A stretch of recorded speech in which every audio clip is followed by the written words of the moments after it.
Welcome back in. Today we're discussing our top week 9 must start kickers and defenses of the week. Let's go ahead and get right to it. And we're going to start with the top 12 defenses of the week. Now, do have 4 teams on bye, which include the Jets, Eagles, Bucks, and Browns. That being said, let's go ahead and start here. And let's start with the Detroit Lions versus the Minnesota Vikings. The Lions defense has been hit pretty hard again this season with injuries, most notably in the secondary. However, the bye week came at the right time. Kirby Joseph, Brian Branch should be good to go, with others like Terry and Arnold and Avonte Maddox trending towards possibly being ready this week. We'll have to monitor that situation. But either way, the Lions still have the second highest scoring DST, averaging 8.4 fantasy points per game, despite the numerous injuries. Next up for the Lions, though, is a matchup against the Vikings, who will likely get J.J. McCarthy back this week from his high ankle sprain. Last time we saw McCarthy, he was struggling mightily in 2 games. He turned the ball over 3 times and never eclipsed 160 passing yards in a game. On the season, the Vikings have allowed the second most fantasy points to opposing defenses. The Lions are a top 5 unit this week. Let's keep moving. I want to talk about the Broncos really quickly. The Broncos defense has had its ups and downs this season.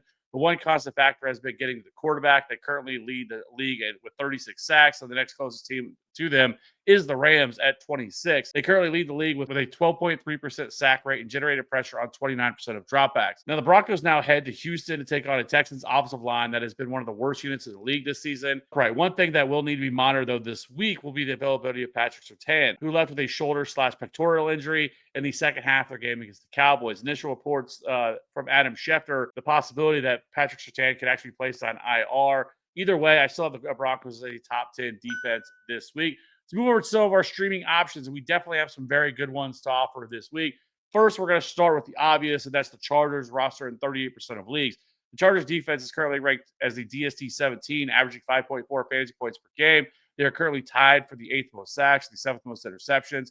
But digging a bit deeper, you see an elite pass defense allowing 61.1% completion percentage and just a 6.3 yards per attempt, with both ranked 4th best. Where they really struggle, though, is on the ground, as they allow 4.9 yards per carry, which ranks 6th worst. Next up, though, is a matchup against the Titans. The Titans have been a fantasy gold for opposing defenses.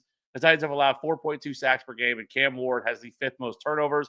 His 57.7% completion percentage is easily the worst in the league.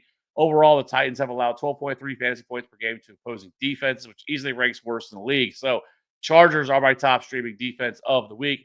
And right behind them is going to be the Rams versus the Saints and Tyler Shook, rostered in 29% of leagues. The Rams are fresh off their Week 8 bye and get a phenomenal matchup against the Saints.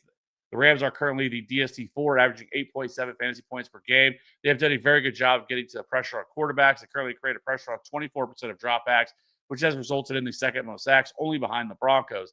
They also have very opportunistic defense, creating a turnover on 13.9% of offensive drives, which ranks 6th best. The Rams should keep things going against a offense that allowed these 2.5 sacks per game and have yielded the 3rd most fantasy points per game to opposing defenses. They are currently in my DST2 overall this week. Let's keep moving. Let's move over to the Jacksonville Jaguars versus the Raiders. The Jaguars defense continues to be one of the most opportunistic in the league. They are creating a turnover on 17.7% of offensive drives faced.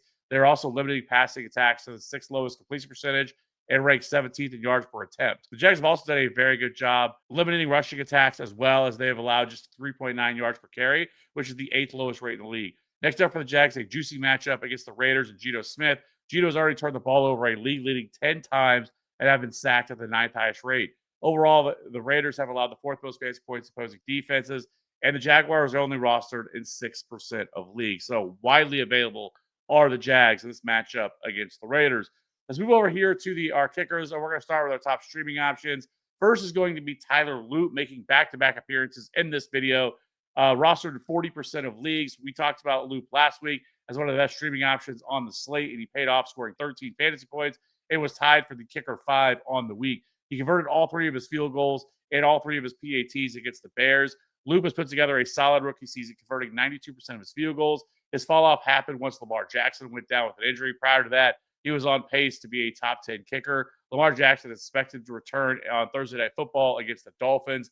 Loop is my favorite kicker to add again this week against a Dolphins defense that has allowed the 4th most fantasy points to opposing kickers. Let's keep moving. Let's move over to Chad Ryland, only rostered in 2% of leagues. Ryland is currently the kicker 11, averaging 9.1 fantasy points per game. He's also converted 86.7% of his field goals, which is right above league average. The positive for him has been his 7 field goals of 40 or 50 plus yards, and he has a long of 57 plus this season. Ryland broke out last year, finishing as the kicker 10 fantasy points per game, averaging 9.6 fantasy points per game. He's right on pace for that this season. Ryland might not be a sexy name, but he's been highly consistent with 4 top 12 weeks and 5 of 7 games scoring double-digit fantasy points this season. There really is no reason that he should be only rostered in 2% of leagues. Next up for Ryland and the Cardinals is a Monday Night Football matchup against a Cowboys defense that allows the 12th most fantasy points to opposing kickers. And another bonus in this game, it has the highest total of the weekend with a 53.5 point total.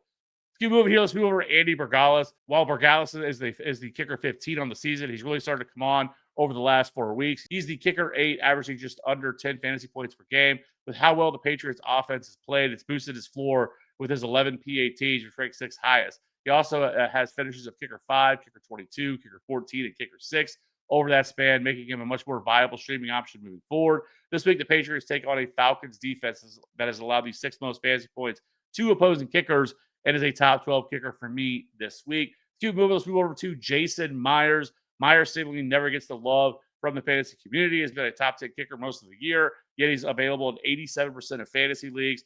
Now, granted, he is coming off a bye, but even prior to week 8, Myers has never exceeded 30% ownership this season, despite averaging 10.4 fantasy points per game, which ranks 8th among kickers. Now, fresh off his bye, Myers gets a very good matchup against a Commanders team that allows the 11th most fantasy points to kickers. Myers is a top 12 option again for me this week. And lastly, a bonus. I'm going to go with Joshua Carty here. Now, Carty has been wildly inconsistent, and I will say that for sure. He's also only converted just 71% of his attempts. He comes into week 9 as the kicker 26, averaging 7.7 fantasy points per game. However, despite all of his issues, he is a sneaky streaming option this week against the Saints, who have allowed the 5th most fantasy points to opposing kickers. There is 100% volatility here, but he could pay off in one of the best matchups of the weekend. So that being said, if you have any questions, whether it's defense, whether it's on the kicker position, let me know in the comment section below. Sure to get you taken care of. Let's get ready for week 9. We'll see you on the next one. Bye.